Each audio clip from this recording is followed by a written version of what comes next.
Dear viewers, এখন আমি আসছি আমাদের বাড়ির ট্যাঙ্কিটা পরিষ্কার পরিচ্ছন্ন করার জন্য। সে উদ্দেশ্যেই ছাদে ওঠা। তো চলুন দেখা যাক কি অবস্থা ট্যাঙ্কির। এই দেখতে পাচ্ছেন আপনারা, ট্যাঙ্কিটা অলরেডি উপরে ধুলোবালা অনেকটা জমে গেছে। তো আমরা এবার দেখব ভিতরে কি অবস্থা।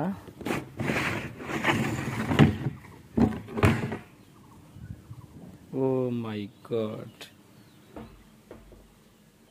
অনেকটাই লালচে হয়ে গেছে। তো এখনকার এটা পরিষ্কার করাই হচ্ছে এখানকার পরের কর্মসূচি। তো দেখা যাক কতদূর পরিষ্কার করা সম্ভব হয়, সেটা আমরা দেখব পরবর্তীতে, একটু পরে। যাক, শেষমেশ আমি ট্যাঙ্কির ভিতরে প্রবেশ করলাম। এখন আপনাদের দেখাবো ট্যাঙ্কির ভিতরটা। এই অবস্থা।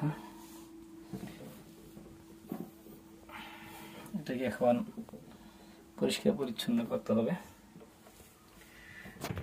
তো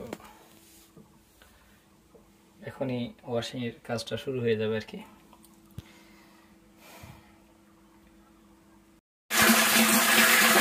পানি সরবরাহ করা হচ্ছে,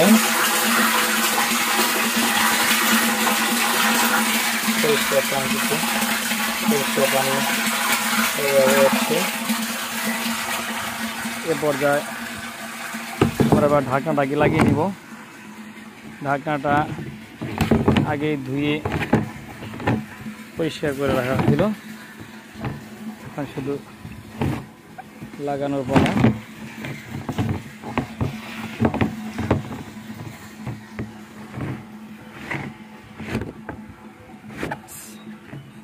ব্যাস, এটিকে ভালো করে আটকিয়ে দিলাম। এখন বাহির সাইডটা একটু পরিষ্কার পরিচ্ছন্ন করে নেব। ভিতরে এবং বাহিরে সম্পূর্ণ পরিষ্কার পরিচ্ছন্ন ঝকঝকে তকতকে হয়েছে। এখন আগামী 1-2 মাসের মধ্যে পরিষ্কার না করলে আর সমস্যা হবে না, ট্যাঙ্কিটা ব্যবহার উপযোগী থাকবে। তো হচ্ছে আমাদের